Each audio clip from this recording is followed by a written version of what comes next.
எல்லோருக்கும் வணக்கம். எல்லாரும் எப்படி இருக்கீங்க? நாம ஒவ்வொரு நாளும் ஆகச்சிறந்த திருக்குறள்களை பார்த்துட்டு வரோம்.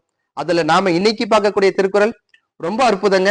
அப்படி என்னங்க சொல்றாரு, வாங்க பார்க்கலாம். சொல்றாரு பாருங்க, பணி உடையன் இன்சொலன் ஆதல் ஒருவர்க்கு அணி அல்ல மற்ற பிற அப்படின்றார்.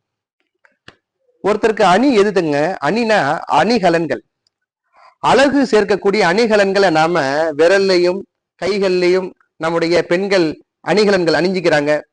ஆக அந்த அணிகலன்கள் அணிந்து நம்முடைய அழகை நம்ம என்ன பண்றோம், மெருகூட்டிறோம், மேற்கொஞ்சம் அழகா காட்டுறோம். பெண்கள் மட்டுமில்ல, ஆண்களும் அணிகிறார்கள்.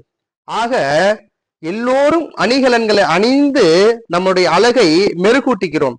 ஆனால் அது அல்ல அழகுன்றவர். என்னங்க அழகு? அப்போ பணிவோடு நடந்து கொள்வது அழகு, பணிவோடு சேர்ந்து இன் சொல்லை பேசுவது அழகு அப்படின்னு சொல்றாருங்க. நாம நம்முடைய குழந்தைகளிடத்துல சொல்லி புரிய வைக்கணும். பணிவோடு நடந்து கொள்ளுங்கள், இன் சொல்லை எல்லோரிடத்திலும் பேசுங்கள். இனிமையான சொற்களை நாம் பேசுவதனால் நமக்கு நன்மைகள் பல அப்படின்னு சொல்றாரு. இனிமையாக பேசுவதனால் நமக்கு நட்பில் பஞ்சம் வராதுன்னு சொல்றாரு. நமக்கு நட்புல பஞ்சம் வரல அப்படின்னாலே நமக்கு துன்பம் வராதுங்க.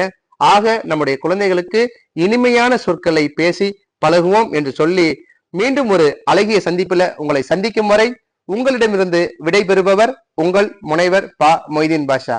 நன்றி.